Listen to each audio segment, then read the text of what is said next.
Hey everyone, so for today's vlog, I decided we're gonna go ahead and just do a quick Q&A because I haven't had time to vlog at all today. I had a filming day earlier, and then Courtney and I and Veda and Riley, we all took a walk and went down to Burger Lounge, had lunch, and then walked back, and then I had a meeting on the phone. So it just, yeah, it was just really hard to vlog today, and so I decided let's do a Q&A because we honestly have not done one in the longest time. I actually have little Riley down next to me right now.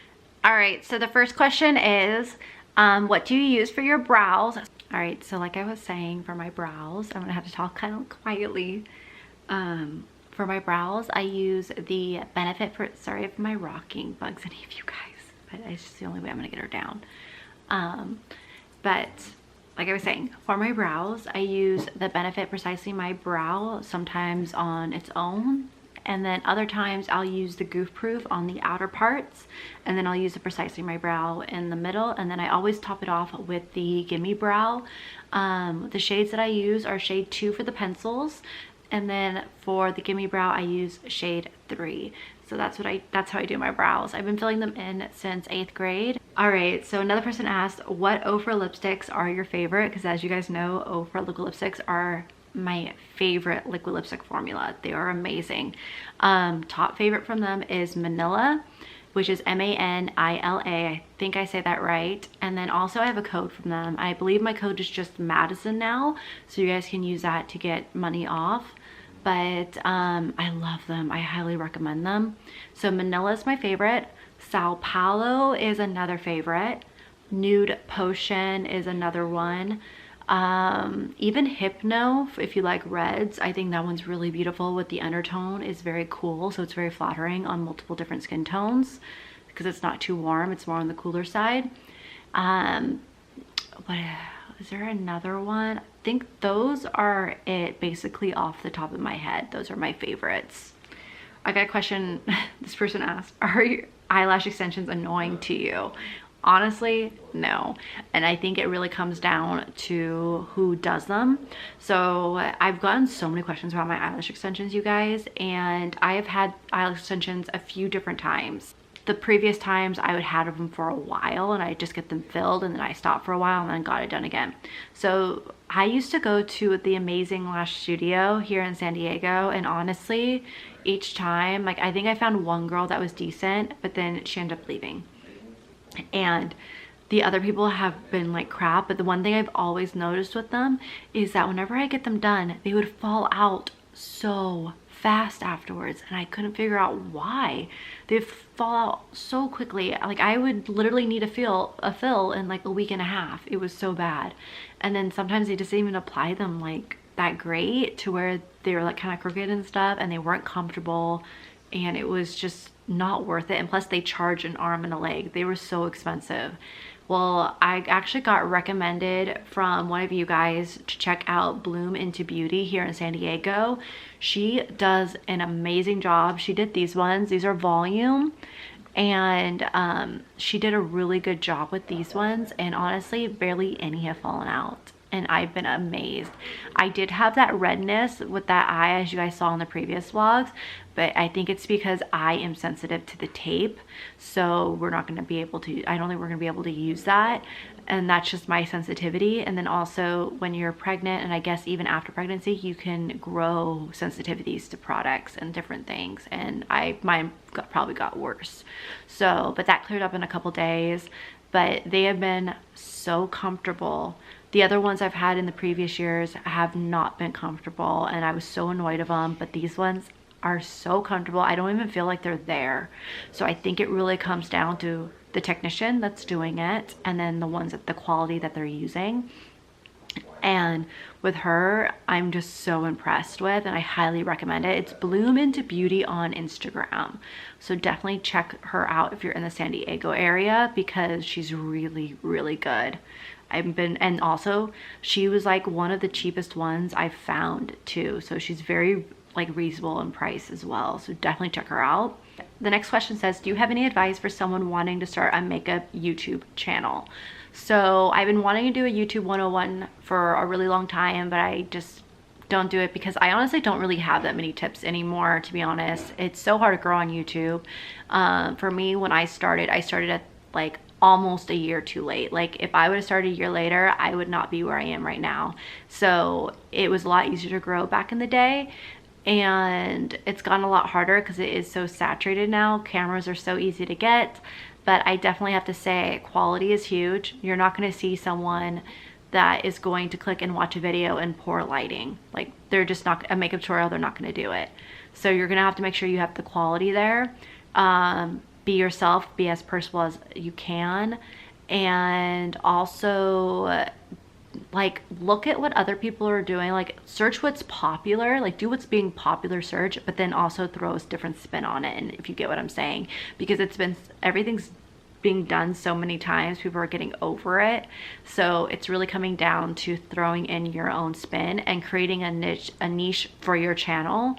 So for instance, right now with my channel, for my main channel, I'm doing unboxing Saturdays and testing out the makeup on Tuesdays. And that's what I want my niche to be, because I grew from unboxing. So people love unboxing. So that's my audience. A lot of that audience honestly doesn't like to watch makeup tutorials, and I'm trying to throw those two kind of together for the people that want to see the reviews and want to see how these products apply to the skin. So that is like what's kind of like what I'm working on, helping grow those types of videos on my channel. And I just want my channel known for that, and that's what you go there for, because there's so many different channels that do so many different things. And so I'm trying to just stick with one thing, and that you guys know what type of content you're gonna get from me. So that's what I'm working on, and that's why I mainly do all my mommy stuff over here, because it's a little bit better. And also I like the vlog and the lifestyle over here too, because this is like what my audience likes over here. But yeah, just find, you know, look what's popular and throw your own spin on it, and just do that. Like I think that's the best way to grow these days. It's very hard, honestly. Another way to grow is, I'm gonna be honest, is basically hanging out with other YouTubers that are bigger. That I feel like, because it's so hard to be seen, and I've seen a lot of people, the people that I've seen grow right now and the most are the ones that are hanging around with YouTubers that are bigger than them, and that's where I'm seeing it mostly right now. So I don't know, it's hard, but it's the truth, and it's just so oversaturated right now. So I would also say just do it for fun and see where it takes you. The next question I got is, how many kids do you want? And you and your husband are inspiring. Aw, thank you.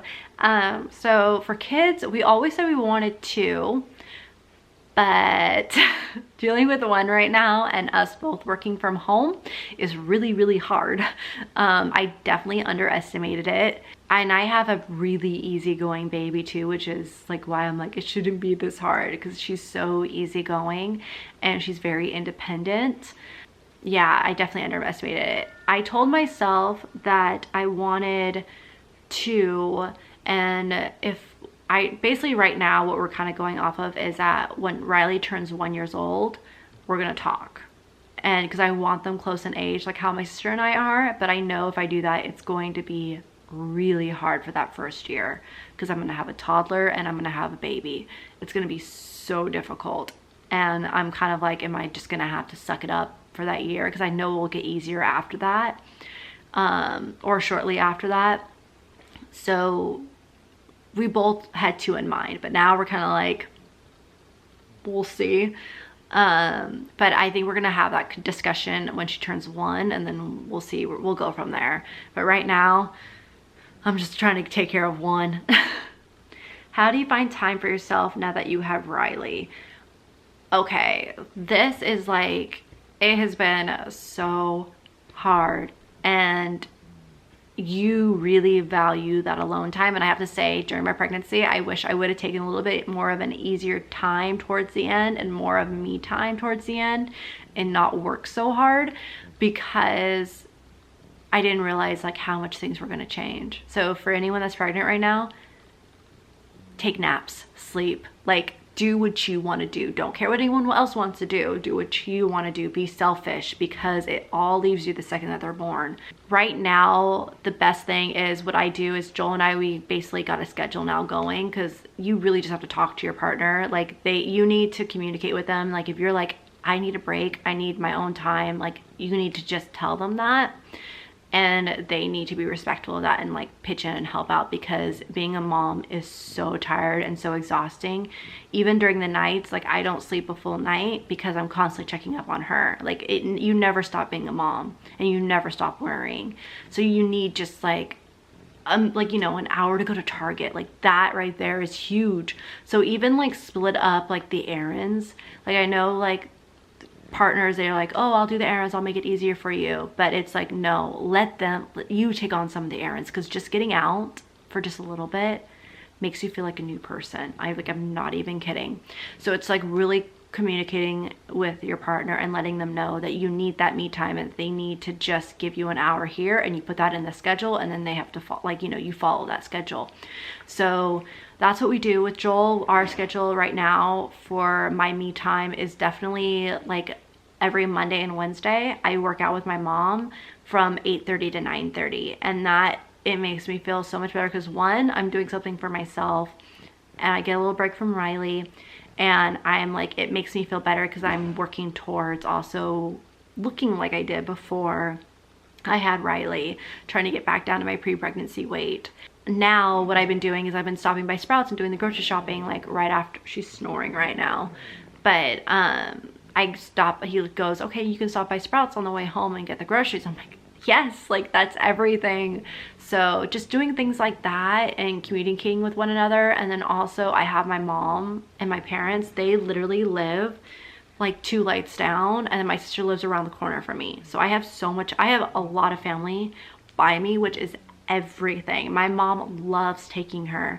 So I just tell her, I'm like, Mom, if I want to go see a movie this week, and she'll be like, okay, this is like what times work best for me. Then I go, all right, well then I'll find a movie during that time. And then I just drive her over to her Mimi's house, and she's got all of her setup over there. So I just drop her off. I don't have to worry about anything, and we can go see a movie. So it's just about just asking for help. I think that's the biggest thing. I know like sometimes, I remember in the beginning, it was really hard for me to ask for help.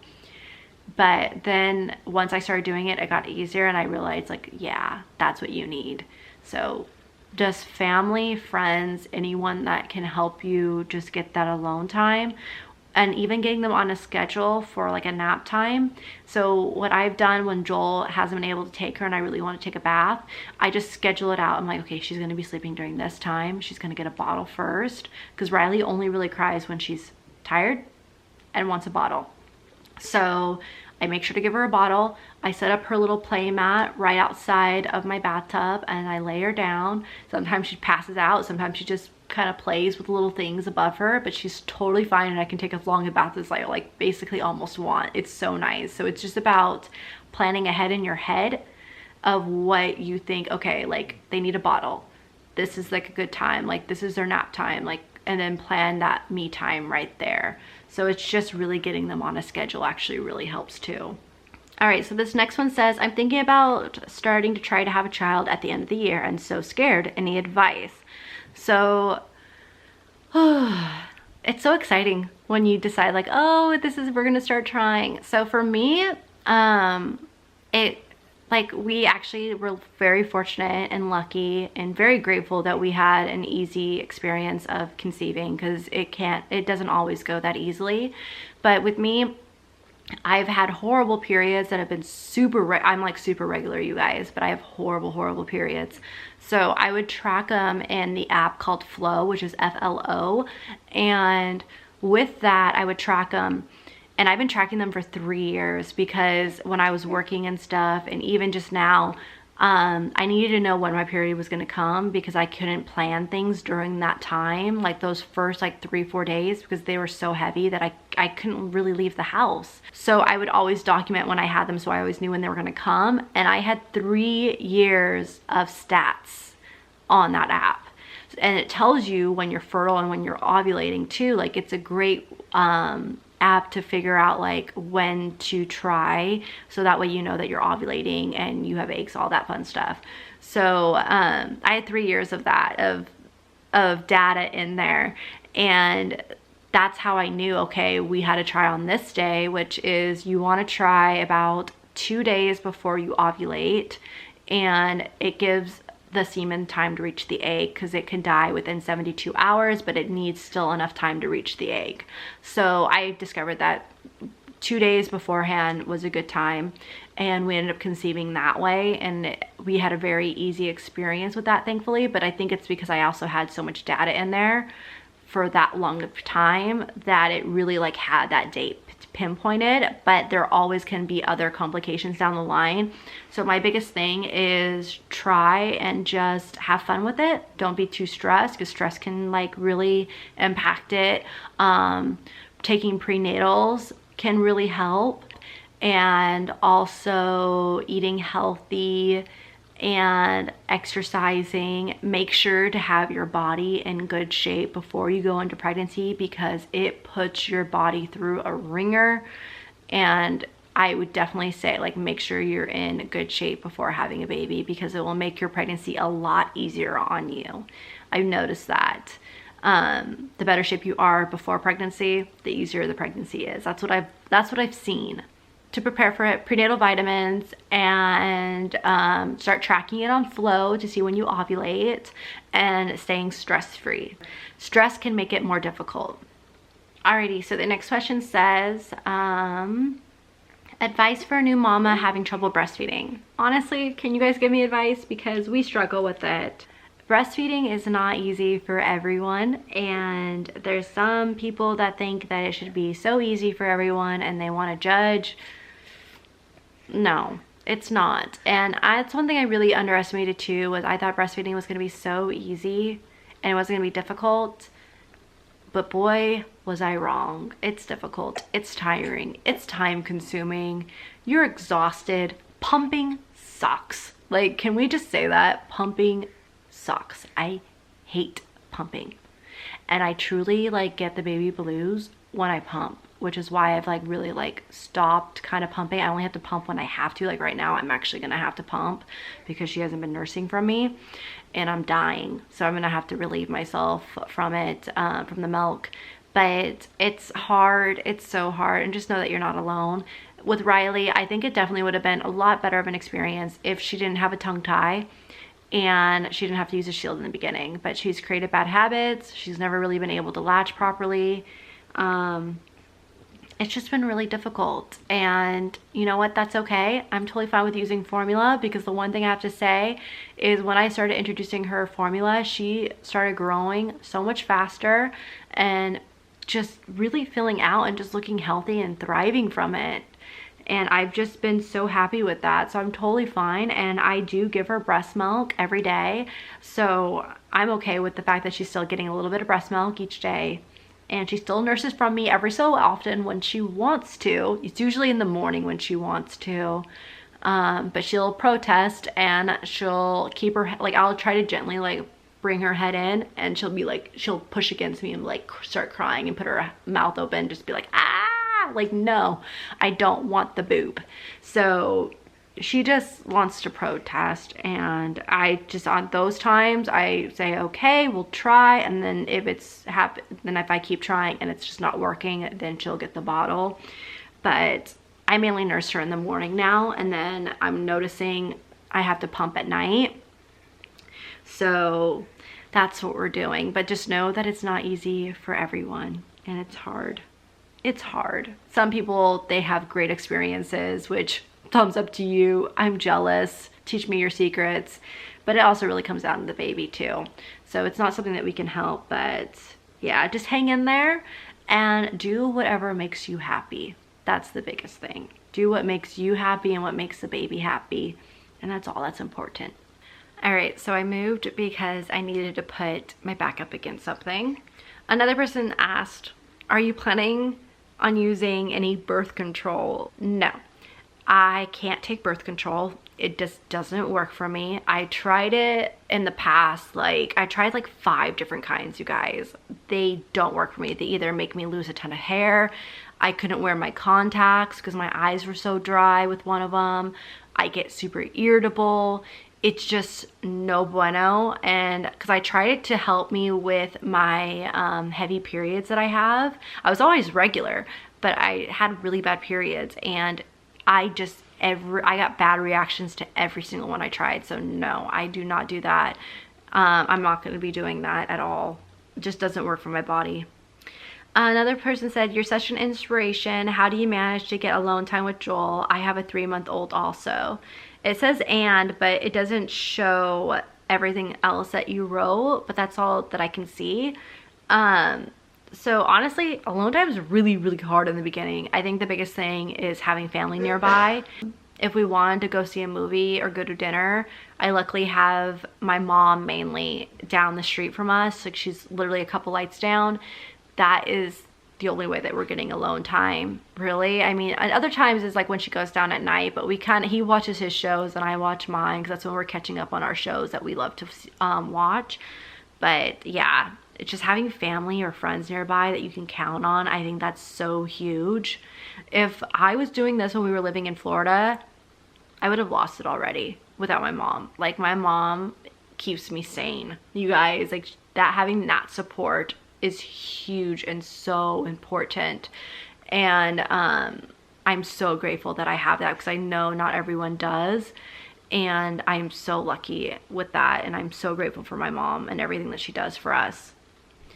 All right, so the next question is, do you supplement Rye with formula? And the answer is yes. I started supplementing her around 2 months because my supply tanked because my period came, and your supply tanks when your period comes. I learned that from the lactation consultant that I went to during that time, because I didn't know what was going on. I literally went from pumping like 8 ounces to 1 ounce, and I was like, what is going on here? And I was helping her get bottles because that was the best way that she was eating and gaining the weight. And that's what our pediatrician told us to do, was to give her 2 full bottles a day to make sure that she's getting 2 full feedings a day no matter what, to help her gain weight. And I couldn't figure out what was going on. So we had a meeting and we put 2 and 2 together. My period started. So your period has a tendency to, your supply has a tendency to tank when starting your period, and then it will go back up. My supply never really recovered after that, to be honest. And I think it's because it's all about supply and demand. And also nursing is huge, because getting that stimulation really helps tell the body that you need to be making so much milk. And she never really latched very well because she had the tongue tie and the nipple shield.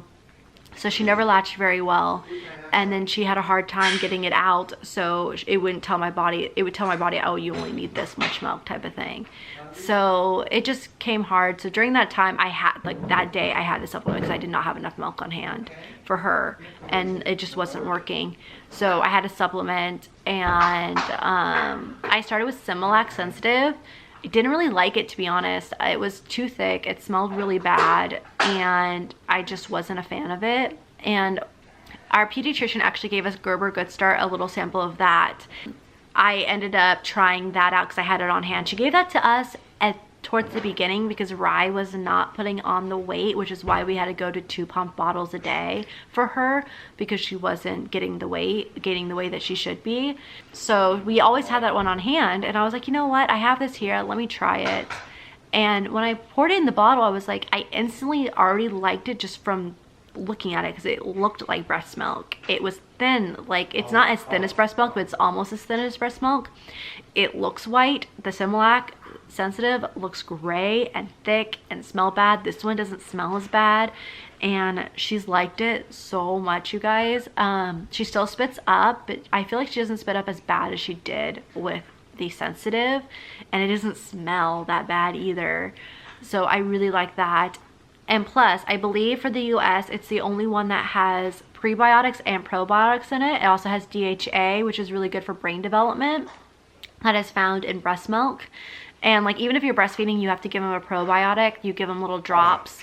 But with this, I don't have to, which is nice because it has it in it. And it's been the best for her bowel movements, because with Similac, she wasn't having bowel movements for like 2 to 3 days. It was horrible. But this, instantly, she has bowel movements about 1 to 4 times a day.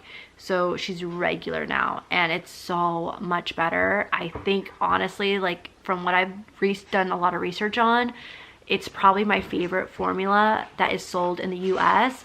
So I found a really good website that's called formulababyexpert.com. And it's a doctor that breaks down all the ingredients in a formula and really tells you, like, even though we see Similac and Enfamil all over the aisles, it doesn't, and that automatically makes us think that it's the best. Joel's cooking right now, so that's why you guys hear the rustling. We think that's the best because that's the one that's covering the shelves, but that doesn't mean anything. You really need to look at the ingredients. And for me, I think Gerber has been the best option for her. And they have a Soothe one too, which is for like colic and fussy babies, but so far the Good Start has been fine. And also with the UK actually has stricter guidelines than the US does for formula. And so I know even people that will go and get their formula from the UK, like there's Hip is supposed to be a really good one. And then there's another one that starts with an H. Is it Holly? I think it's Holly. I'm not sure, but there's another really good one over there that they also have. One of them, I think it's, I don't know if it's Hip, but I think that one in the UK might have the prebiotics and the probiotics in it. So definitely just doing lots of research has really helped ease my mind with it. But I still aim to give her breast milk every single day. So she'll nurse for me usually in the morning. And then right now I did a really big power pumping sesh, and it increased my supply.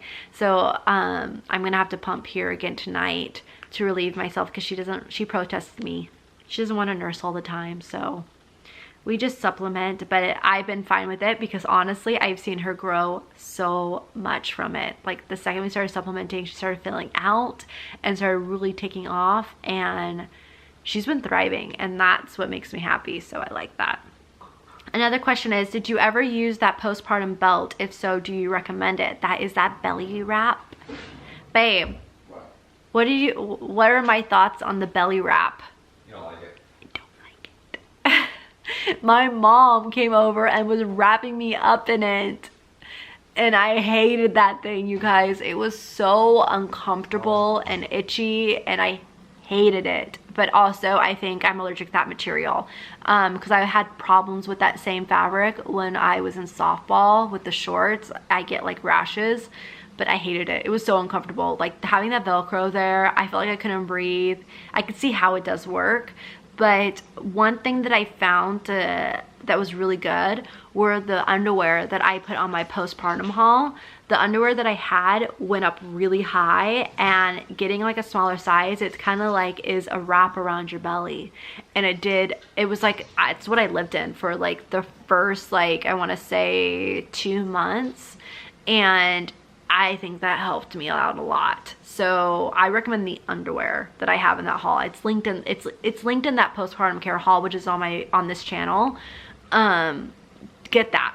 Those are recommend. But the belly wrap, that was uncomfortable. That was not worth it.